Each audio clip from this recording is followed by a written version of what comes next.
though for the heavy braking zone. Around the outside goes the Audi R8. Look how much Miller's come back into play. Exactly, Miller's still such trouble. He's not on second and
Hello, everybody, and welcome back to the third round of the Apex is Lava Sim Racing Championship. We're back, of course, at the Nurburgring Nordschleife, but as always, we have a change of car. We go from the Formula 4s to the touring cars. It's still myself, Zach Sweeney, James Parfitt alongside me in the comment box to talk you through all of the racing action.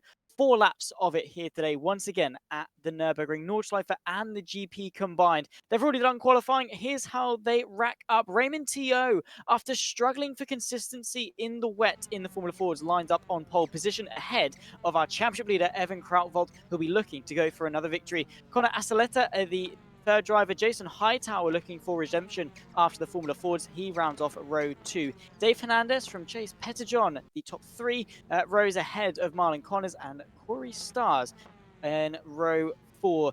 Dan Kozik from Cody Whitaker, that's the top 10. Behind that comes the Canadian of Steve Cabet and Ian Bertolucci, who really struggled to get things going at the Formula Ford round a week ago. Matt Green from David Mull, that's the top 7 rows, with Alexander Batach, the top 15. Robbie Simpson will join him for company on row 8. Behind that, Scott Sadler and Dylan Hesselink, the top 9 and final row of the grid. 18 drivers once again, and once more, James Parfitt. Terrible conditions. Yeah, they like the very cloudy situation, don't they? I think overall this could lead to some very interesting racing. You know, it's a bit better, as you can see, clearer in the car, but it's still not ideal when you're on the racetrack. Now, we know, obviously, the Formula Fords, right? Pat Labrosse, well, he got very lucky. He had 3 spins on the final lap and still managed to take the win due to somehow magically his car not becoming damaged. But you know, Evan Krautwald is there. He was second in round 1, he was second in round 2, and guess where he is in this one? P2. P2.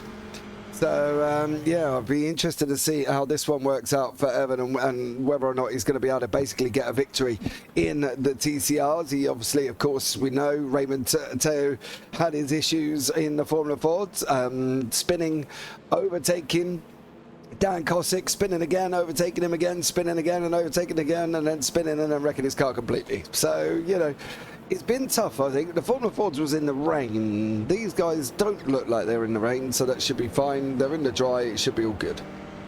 Yeah, fingers crossed it's going to stay nice and dry throughout. Of course, it is very foggy, so the visibility is going to be low, but as you can see, you've got you know, a good few hundred meters of visibility before the fog really starts to blur your vision, so they should be okay. The track is dry, and it's not scorching temperatures, so the tyres will warm up to a sustainable level, and hopefully they can be sort of just nice, optimal, chill conditions to settle into round 3 of this fantastic championship with.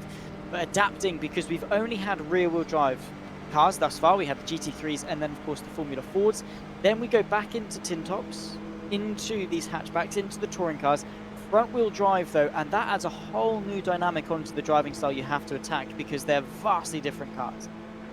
Yeah, they are. You know, you can associating that if you could drive a GT3, you should be able to drive a touring car. But again, it's that different style, isn't it? It's that different car altogether. You know, we've got the likes of the Hyundai Veloster, the Elantra, we've got the Honda, we've got the Audi. So all four manufacturers are, all four car makes, I should say, not manufacturers, because obviously two of them are exactly the same, are here being represented. So we'll have to see how they get on, whether or not they can handle these cars, and hopefully we won't lose 10 people by the halfway through the first lap. Yeah, let's hope. That's always the aim, but obviously did definitely take victims. The iRacing pace car pulls into the pit lane, and this time it's Raymond Tio, our third different pole sitter of the championship so far, in our third different car for round 3 of the Tail Racing Sim Racing Championship. We await the green flag to wave, and they get up and running. Great start, it must be said, from pole position, but look for Axeletta in third place, moving his way up in a second. That's then the Krautwald that's going to be left to the outside into turn number 1. Not necessarily the worst place to be, but as you can see, the 55 machine is through, up in a second place. It's turmoil, though, in the background, as it very much is a mosh pit. Overtake or be overtaken. Matt Green, who has, of course, struggled so far this season, he's able to move his way forward into 12th place, up the position. Steve Gabay is the big loser of all of that, down 3, but so far so clean for the front 4. They've all got through nice and clean, no real dramas to talk about at this moment in time. However, probably going 3 wide on that one is not an ideal scenario. David Hernandez, that was very close from Dave there as well, but we're going to be entering into the green hell part of the racetrack very, very shortly. Raymond Tio out in front with Connor Acatella, I think that's right, and Evan Krautwald behind him. So we're going to see how these guys handle it. How many do you reckon we're going to lose over this first lap? Well, we've got 1.9 seconds gap back to Pettyjohn, Hernandez and Hightower, with Corey Stas behind him as well. So these front 3 opening up a gap as they get up to the green hell for the first time. Question is, do they battle for track position, or do they try and maintain or even extend that gap that they've got? Because it's a healthy margin to have. The more drivers you bring into the mix, the more variables you add, the more risk you carry with every single overtake. They have to work together, at least for the first lap or 2, right? Suck it up, you know, be friends, for at least for a minute, and let these guys do exactly this, which is trip over each other, cause problems, as Chase Pettyjohn tumbles down into P7 in what is a fairly substantial train through the Hansenberg, the first sector of the Nurburgring Nordschleife. He's side by side with the very pink PWT sponsored Marlon Connors, who works his way through into second place quite nicely indeed, it must be said. Typical touring car action. Yeah, as well, I'm waiting for a little bit of door banging that's going to end up resulting in somebody going off. As you can see there, Acatella is unfortunately taking a little bit of a grass. That's probably going to bring Krautwald right into the back of him. We'll see how they get on as they go on this run.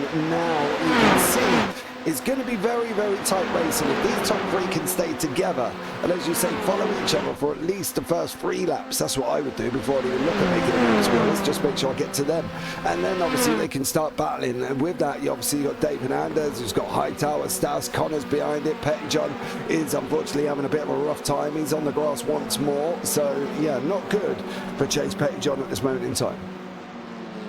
No, not ideal, and that's the thing. These cars very much have got that pack racing dynamic. As Cody Whittaker into the barrier, able to keep going. He's jumped, into Arnberg, and he's completely thrown himself and Ian Bertolucci into the barrier, and that is so heartbreaking for the Brazilian, who had no part in that incident whatsoever.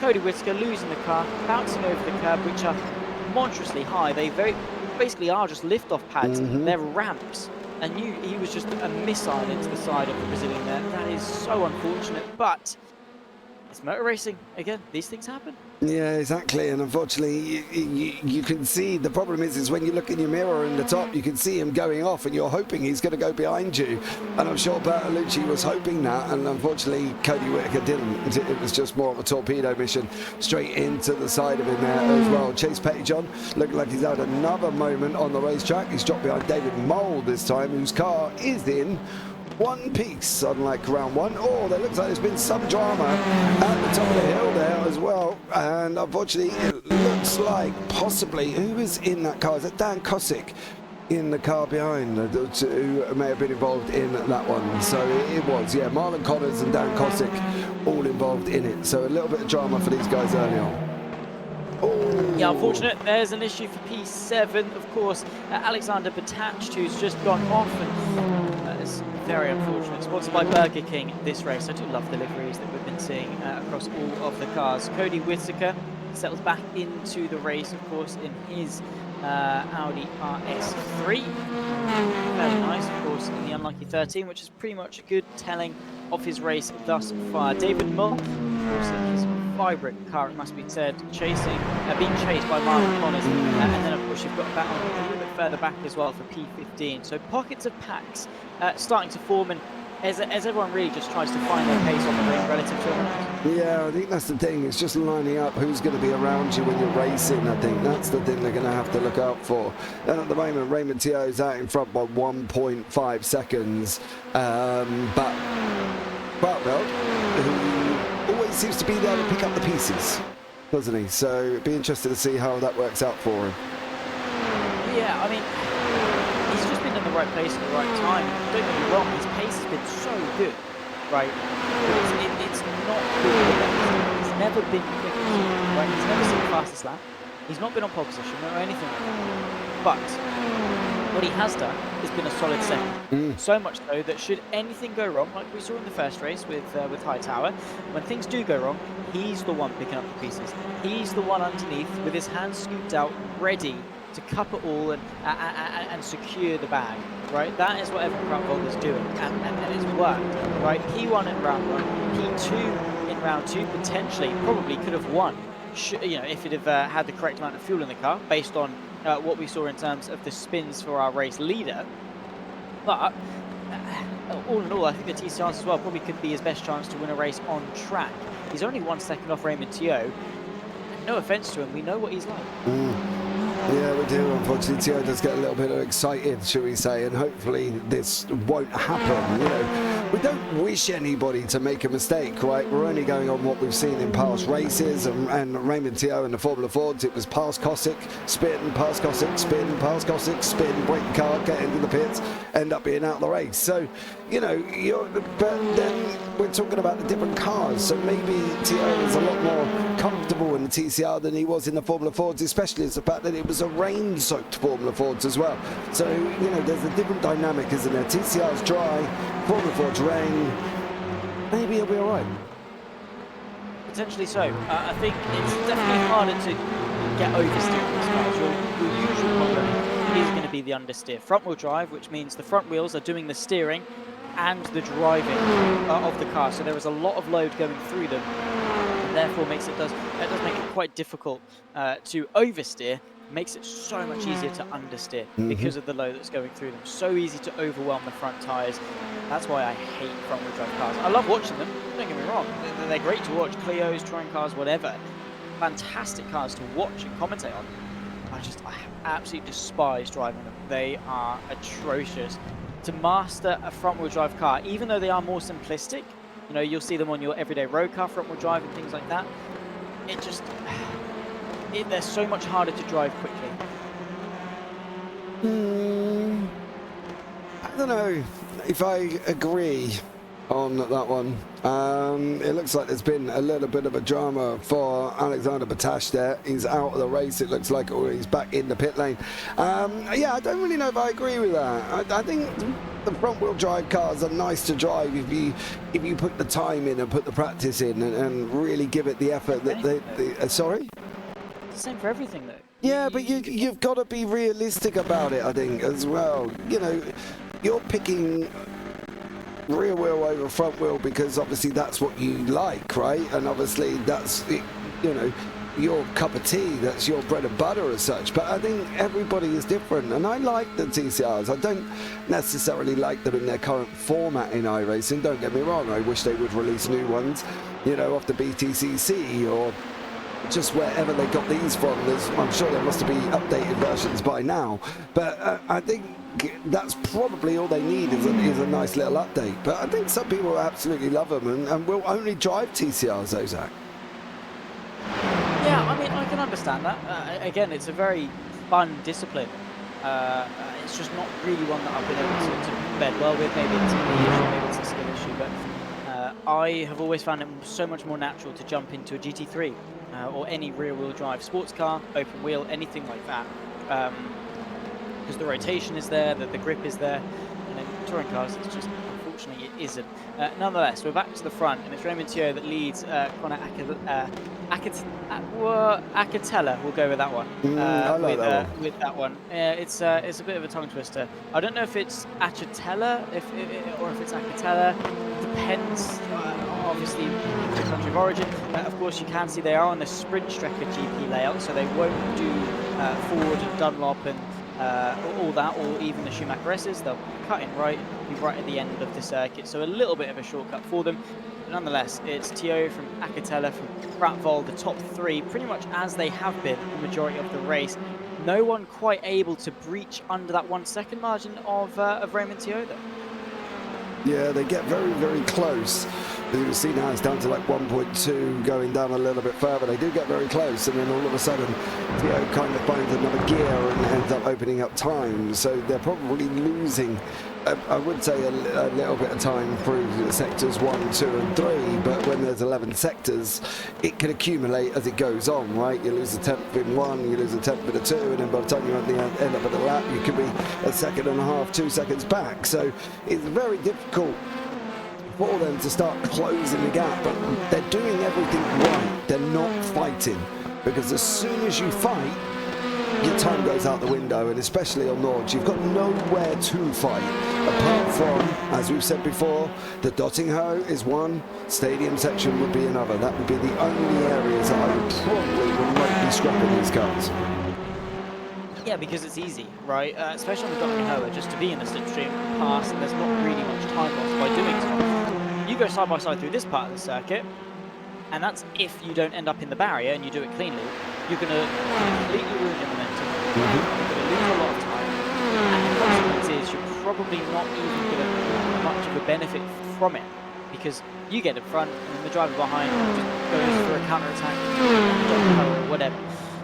Unless you are significantly quicker, and by significantly quicker I mean comfortably a couple of seconds a lap faster than the driver you're trying to attack, wait, sit behind, invest in the long term, and that's what they're doing at the front. Teo, Acatella, Krautwald at the top three. Same to an extent with Dave Hernandez and Jason Hightower. Of course, both of them not really separated by too much, nor are they too far off the top three battle. So there is no benefit to them settling for P4. Because there's still so much race left to run. You've got to invest. Yeah, I think the problem obviously with the investing is making sure that you don't end up taking each other out. I think they want to make sure that that is an area that they stay away from, right? Because obviously we've seen it plenty of times at Nords in multiple different disciplines, and you see here Steve Cabret and Dan Kosick going side by side. I think Kosick may have lifted to allow that to happen there. I think so. Again, it's that thing of risk versus reward. This early on in a race, I mean, we're not even halfway through the second lap, and if you're fighting that hard and you try and commit to the defense, it's just not going to work. No. You know, even if you survive, you're going to lose so much time. Yeah. Kosick, the risk, you back off, you let him through, and you live to fight another day. There are still so many opportunities for him to make a mistake, you to counter back. Right now, it doesn't matter that much. No, it doesn't. No, I think the thing is, if you got to the end of lap 3 and you had one more to go and you were looking at it from that point of view, then yeah, you could probably safely say, all right, start making your moves and start going forward. But I think at the moment, there really is no need. You know, these guys are doing everything right at the front end. That's why they're still at the front end. You know, Jason Hightower here losing one position, Evan Krautwald losing one position, and obviously to David Anders and Connor Acatella respectively. But neither of them have gone out and panicked. They've just stayed with the people that they've lost a position to. Krautwald especially stayed with Connor. He's just basically sat in there and saying, okay, well, that's fine. You got me on the first lap. Now I'll leave you there and let you carry on, and I'll just follow you for the rest of it, because that is exactly what they need to be doing. Yeah, if they want any chance to stand up to Raymond Teo, they need to be a collective. They need to gang up on him effectively, isolate him at the front, and work together for the greater good. They could right now fight for P2. That's great. What that would do is they're it would extend the gap to Ray Matteo, so they'd have no chance of fighting for the lead. And then it'd reel in Dave Hernandez and Jason Hightower, of course. So they'd be reeled in. And then it's a case of, well, we're fighting for P2, but I finished P5. Because you settled too quickly. You've got to capitalise on mistakes like that. Sure, if an opportunity and it's high percentage, high yield, go for it. But if you have to take a risk and you calculate it as not worth it, don't go for it until the stakes are high. You get to, like you say, you get to lap 3 and it's a case of, oh, maybe Raymond Teo is a bit out of reach. Let's fight for P2. Then yeah. But at this stage, there is still so much to uncover, so much to unpack, that you do not want to give Raymond Teo enough of a breathing room that he can make a mistake and shrug it off and go, ah, it's all right, I've got a big enough gap. He needs to be under constant pressure. And the boss was last time out in Formula Fords. He had a big enough gap, made 3 mistakes, and he still come through and took the win. You know, you've got to be there. You've got to be there to put him under pressure. Kraftwerk did it in the first race as well, and managed to take the win, obviously over Hightower, who made the mistake. As long as you're within touching distance, we know how bad this circuit could be. As long as you're within touching distance, you can take a victory, and Evans already proved that. And I think he'll, as the season goes on, I reckon he'll prove it probably again and again and again, to be honest with you, Zach, because I think he's just one of them people that, yes, might not have the pace to be right at the front and dominating, but he's consistent enough to keep the car on the racetrack while others have been making mistakes. And I think Kraftwerk at the moment, if I had to put a bid on somebody who's probably going to win the championship, I wouldn't be too far wrong in sticking it on with Kraftwerk, I don't reckon. Safe bet. When with any championship that goes to the Nurburgring, DNLS or whatever it is, consistency over everything. He's already proven it, and we've said it, you know, and we will say it till we're purple in the face, that you do not need to be the fastest car on track in order to win. Far from it. Dan Kosick in the Formula Fords, he proved that, got a P3. Was he anywhere near the front? Absolutely not. But he got a P3, and he got the point associated with P3. Kraftwerk, did he have the pace to win race 1? No. Did he have the attritional rates and the endurance? Absolutely. That is what the Nurburgring is. It tests your patience, it tests your endurance, it tests your stamina, it tests your concentration. It's effectively a rally stage that you lap. That is what the Nurburgring is, because it focuses. It requires such a high level of focus in order to succeed, especially when conditions are like this. You can barely see the cars, let alone actually having to drive around and battle your way through a circuit like this when you've got the stakes as high as they are. Akatela versus Evan Kraftwerk. Hernandez is within the slipstream range, so he's dropped Hightower and is now on the back of this three-way fight for P2. And wondering when Kraftwerk's going to get there. Is he going to get there at all? He's pulling him in, pulling him in, pulling him in, pulling him in. Is he going to look at making the move? I probably highly do not recommend it. But, oh, man, has he decided he's going to get close, though? Coming into the final part of the race circuit through Tiergarten we go before we turn left, and then we're going to go down a gear as well into second, over the curve, hug the inside to the left now, into the section we go.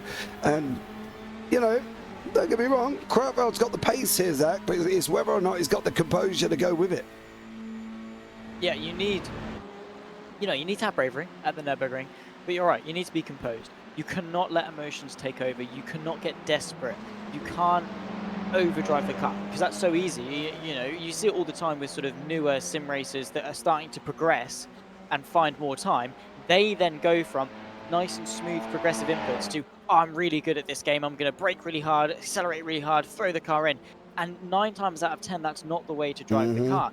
You let yourself get emotional. David Mulder's going to look to the inside of Matt Green to start another lap. He has got the inside line. Matt Green tries to go the long way around, but the camber on the inside assists the fellow Audi RS3 through, and David Mulder takes 7th place away from Matt Green in that 38 machine. Nicely done indeed. But it's so easy to overdrive a car. When you overdrive, when you drive beyond your limits and the car's limits more importantly, that's when you find yourself in barriers. Yeah, I completely agree. And a lot of people have done that over this period of time. It looks like Cody Whitaker may have just done that again as he drops back down into the pit lane now. Unfortunately for these guys, very cloudy. You can see, well, can't see, lack of seeing maybe.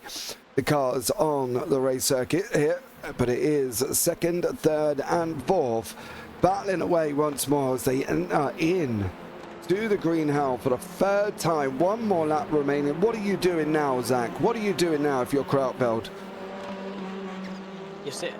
Well, I was going to say you're sitting there, but you're not.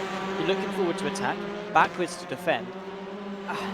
It gets to that point where you are pinched, right? He's sandwiched in between Acatella and Hernandez. What does he do? Does he focus his strengths on staying in this position? Does he focus his strengths on trying to improve his position? Because it will get to a point where Dave Hernandez says, you know what? I fancy going for a move. And straight away, Krautfeld then defends it or falls behind. So either way, he defends and loses time to Acatella or allows him through and loses track position. It's a lose-lose for Krautfeld unless he starts to attack Acatella. Even then, that carries risk because then Hernandez can find a way through himself and no matter what, Krautfeld has a chance of becoming worse off, particularly if he makes a mistake and allows Hernandez all over the back end of him. This is not good news for our P1 and P2 sitter at the moment in this championship. He's doing such a good job of keeping those results up in terms of his race results. He wants to keep that podium rate, but Dave Hernandez, he wants to taste that champagne. Yeah, he must have made a major mistake. I didn't see anything major out of him. That's the scary thing, but he's just dropped back 1.2 seconds from Conor Acatella in front of him, and I'm surprised that he did that, because considering he wasn't that when they went over the line, and it wasn't even that when they entered into the Nords, of course. So I am quite shocked that he's lost quite a lot of time there, but he has got, sort of, get me wrong, 1 3/4 laps, let's be honest about it, to go here. So he's got plenty of time to regain the composure and start closing in. You know, I think these guys now are probably looking at this circuit. Some might be still loving the circuit, others might be hating the circuit by now. You know, they've done, what's this? This is round 3, and they've done 8 laps currently, well, 11 if you include this one, of this circuit already. They've done it in multiple different, in GT3s and Fords. They've got multiple different cars, I should say, for the season. Is there a way to prepare for a race, though, Zach, where you end up having all of these different cars at different layouts, and they are utilising different Nords layouts, but it makes it very tricky. It does, because there's only so many laps in the Nurburgring that you can take.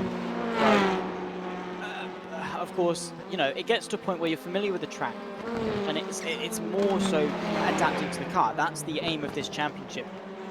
It's not a case of being familiar with the car and learning tracks on tracks. It's constantly having to adapt and change your driving style around what is already a very difficult circuit. So that's what the preparation is for. You go in, week out, you learn the fundamentals of the car first, how it behaves under braking, how it behaves under acceleration, what sort of grip that you've got. Then you go and do laps of the Nurburgring. Then you try and push the limits and find more and more time. But you already know where the Nurburgring goes.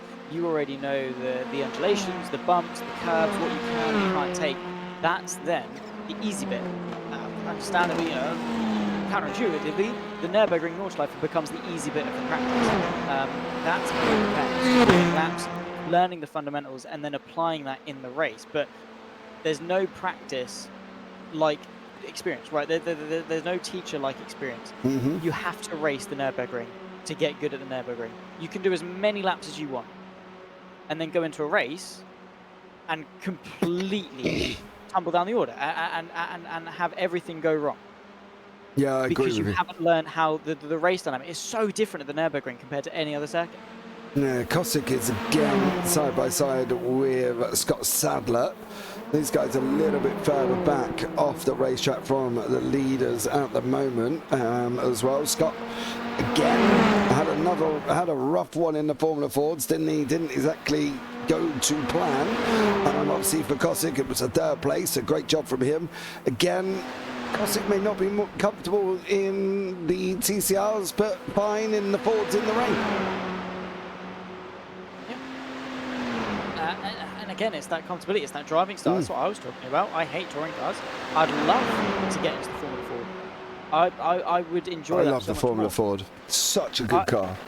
It's amazing. I was doing the officials with it basically non-stop in between the F4 races a couple of weeks ago. And at Alton Park, between the Ray Formula Ford, and then the FF 1600, and then of course the Formula V. They're three similar but also different cars, and again that dynamic shift, the adaptability, but they all require the same driving style, which is manipulating the brakes to pitch the car in. It also requires a certain level of aggression, but also smoothness, and that's what I love about it. It's such a fun, fast car, but it's not overwhelmingly quick. And it's got rotation, it's got grip, it's fun, but it will punish you if you make a mistake. It requires such a level of precision that I'm sure for a lot of drivers really catered well to their driving style. To some, it maybe didn't. And going from rear-wheel drive straight into front-wheel drive, it's a shock. It really is a shock. So it's probably why we have seen a couple of surprises. But all in all, we've got Hightower up there, Prattville up there. Raymond Teo was doing decent last week as well and is doing decent today. I mean, surprisingly, we haven't seen too many surprises. Yes. However, you might see a surprise. Because Teo's gap has come down from 3.2 to 2.1.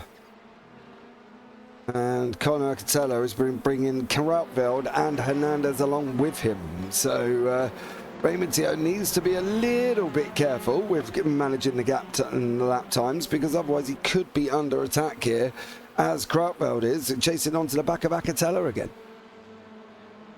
Yeah, bit by bit, Krautfeld is applying that pressure, but do either of them have the capacity to go and catch Raymond Teo? That is the question. The gap is only 2.5 seconds. Don't know where they are, by the way. Couldn't tell you. That is just a thick old cloud of fog. There they are now. Boom. About to start their final lap of the race.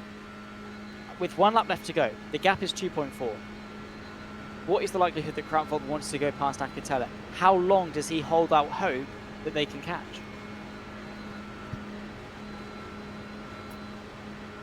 It's really difficult, right? Because it just doesn't look like in that Elantra he's got the pace of Acatello's Veloster in front.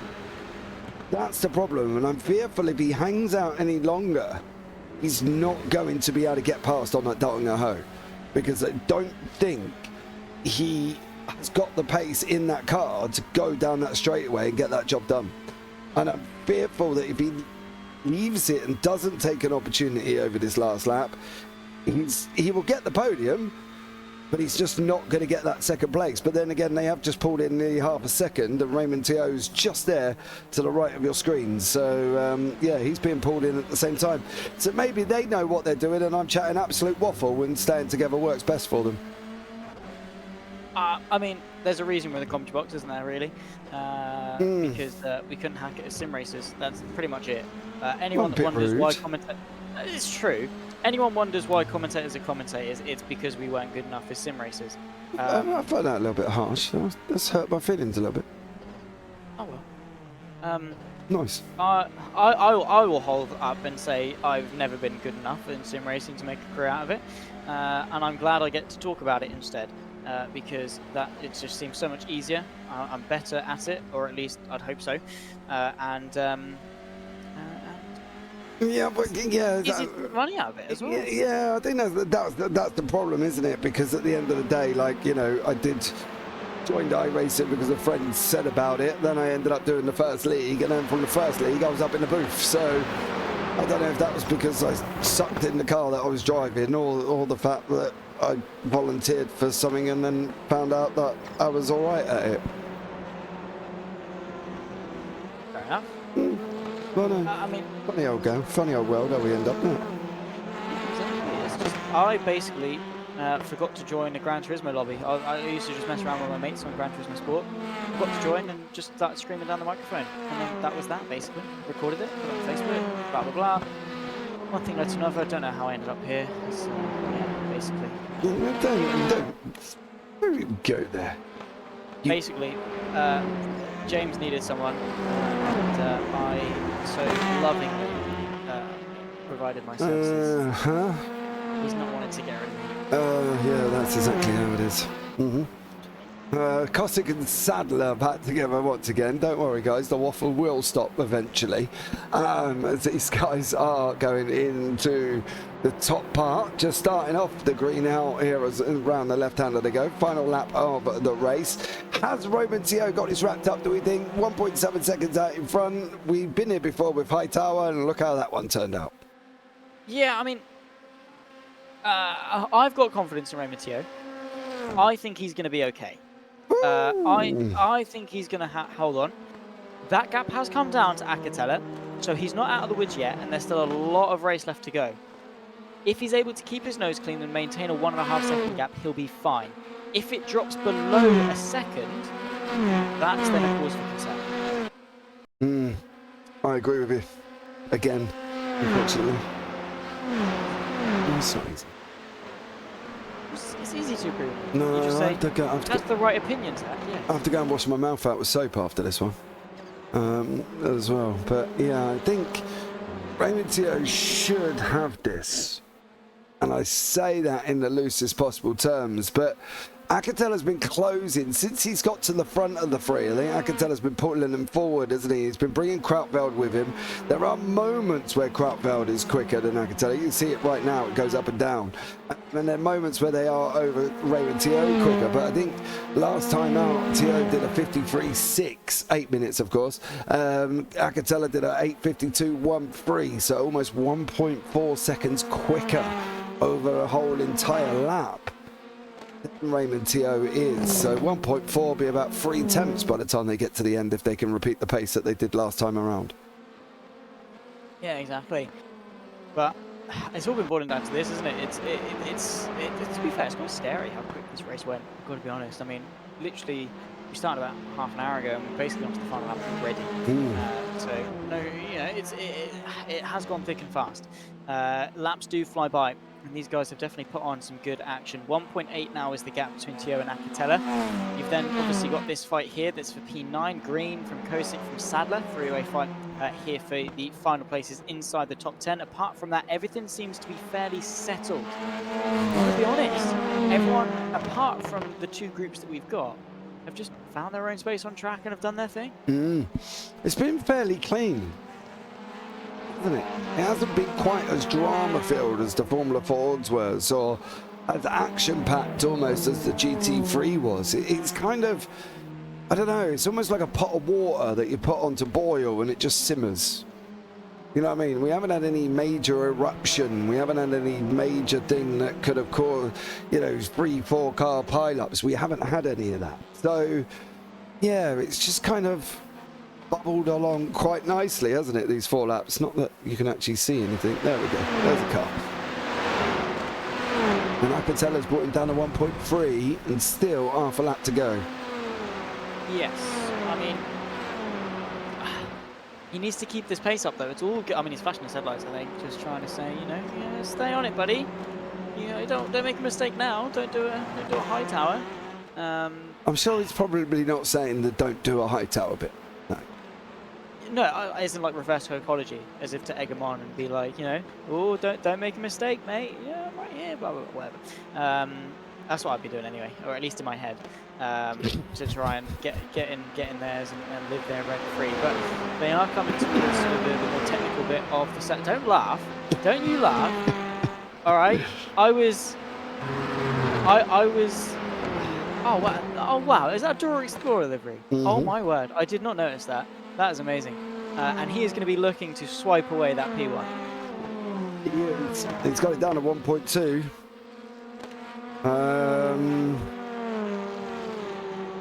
It's going to be close, I think. If Tio can keep this next section clean, he might be all right. But Akatela can see him now, and well, he can see him for most of the race, to be fair. But this close, it gives him that extra oomph to go forward, doesn't it? That extra fight that he needs. As a driver, right, you see the win. You see any position, you go and chase it. You find time. There is no two ways about it. You do not lose time by following another car, or at least sort of chasing another car. When you've got that motivation, when you've got that, you know, that perseverance to go and get it. I don't know what it is. but you push yourself to new heights and you find time. You just sort of zone into that adrenaline lock, right? That adrenaline tunnel vision of just, I need to attack this car as much as I can. Sometimes it's enough to close the gap. Other times the driver in front still is able to extend a little bit, but that gap between Akatela and Tio, now 1.1. Oh. He's not in slipstream range though, and into the Kleiner carousel, he needs to be within the slipstream range. He doesn't need to be doing that. He needs to almost kind of go full flat round the corner and pull timing, doesn't he? You know what I mean? But no, I can't see him getting there. I think this could be Tio's now. On that one, 1.1, 1.5. No, he surely ain't going to get there, is he? I mean, I don't think so. Unless there's a mistake into Tiergarten from Remy Tio. One set is too far back. It's close, it's just too far back. 9 tenths. 8. 7. He's got, I'll tell you what. He's got a little bit more of a run to go. He's not even under the bridge. The closer he gets, obviously, the better the slipstream will work. It will exponentially increase. He's gone from a second. He's halved that to 4 tenths. The pressure will be on Raymond Tio. Will it be enough for Connor Akatela to launch an attack for the race lead? You can bet your bottom dollar he's going to be pushing like crazy to try and find a gap, but there's no space into the S's at the back end of the circuit. It's going to be close, but it is going to go the way of Raymond Tio, or is it a good run out of the final corner? And they're side by side across the line. Who's going to be the one to get it for round 3 of the Tail Racing Championship? Connor Akatela takes victory from Raymond Tio. He swipes it at the line by 16 thousandths of a second. No way has he managed that. I couldn't, every camera I selected, they were in the mist, like now. I couldn't get a camera on them to see them over. We just saw the headlights. We'll try and have a look back and see what we can find, see if we can get any form of angle on them whatsoever as they went over the line that's not something behind, almost like deep space, I suppose, if you look at it that way. But yeah, we'll try and have a quick look back. But yeah, that was pretty much insane. It looks like Sadler's held on from Cossack there as well. Fair play to them guys, though. That was very impressive. And I think for the boys up front, that was even more impressive, I think, on that one as well. So we'll let some of these, I'll see if I can get this right and whether or not this is going to work, actually, to be honest. Hopefully it won't break everything. Here we go. Have a look. And it was just that run. Tio understood ever so slightly, and that's what cost him. The slipstream was there. Akatela just accelerates towards the line. It's delayed. It's the second one. So, of course, you do take a while to cross the checkered flag. Then when he does it, it is marginal. So marginal. Yeah. But enough. And that's the thing. Tio led every lap. Every lap, apart from the car. Yeah, that one. Apart from the final run to the line. And that's all you need to do to win. Yep. That is all that Akatela needed to do to take victory. 19 thousandths of a second. Indistinguishable to the human eye, and yet separating the top 2 in what was a very hard-fought race here at the Nurburgring. Evan Krautvold completes the podium and keeps his streak up. He's gone 1, 2, and 3 for rounds 1, round 2, and round 3. Consistent run at the top. Dave Fernandez was close, but not quite close enough. Same too for Jason Hightower. He's up there in P5. Corey Stars improves on a P8 start there in 6th, ahead of David Mull. Steve Cabet, who made up some ground as well, ahead of Matt Green, and Scott Sadler, the top 10. Dan Kozik from Chase Pettinger in the top 12. Behind that, Cody Whittaker, after a very questionable first lap going into Arnberg, he finishes 13th. Marlon Connors from Dylan Hesselink, Robbie Simpson, Ian Bertolucci, who was very much on the receiving end of some abuse here today. Alexander Patach, the 18th and final driver to be classified here at the Nurburgring. James Parfitt. Well, the first 3 rounds of this championship have been all right. Yeah, they've been really good. And I think this gives it that different dimension, isn't it, on this one? Now, I know, obviously, with the Mazdas, there was a problem. So we're going to go to the GR86s. Will be next as well, so look out for that video coming up online there as well, as we cover the GR86s at the Nordschleife circuit only. So that should be a fun one. But I think, as I say, it was a boil, wasn't it? It wasn't quite an eruption. The end was, but the other 4 laps wasn't quite as action-packed as the GT3s or as dramatic as the Formula Fords. They went around, they did their business, and Connor, I could tell, are getting it down on the line there. Well impressed. I am shocked. I did not think a second was even close enough to have a whiff of slipstream, but he did. He had that run, he had that top speed, and as he got closer, the slipstream worked better, which means he closed in. And as he closed in, it got better and better and better, and then he got that run off the exit of Tiergarten.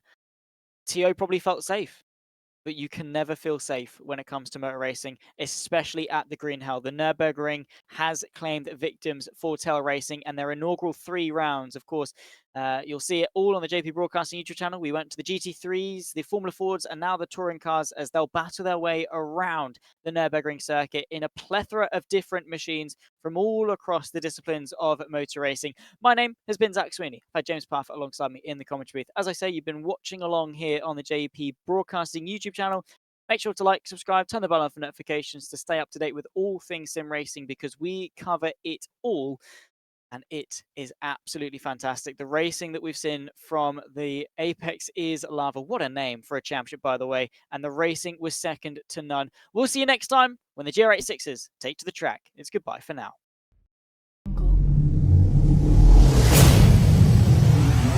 Jungle.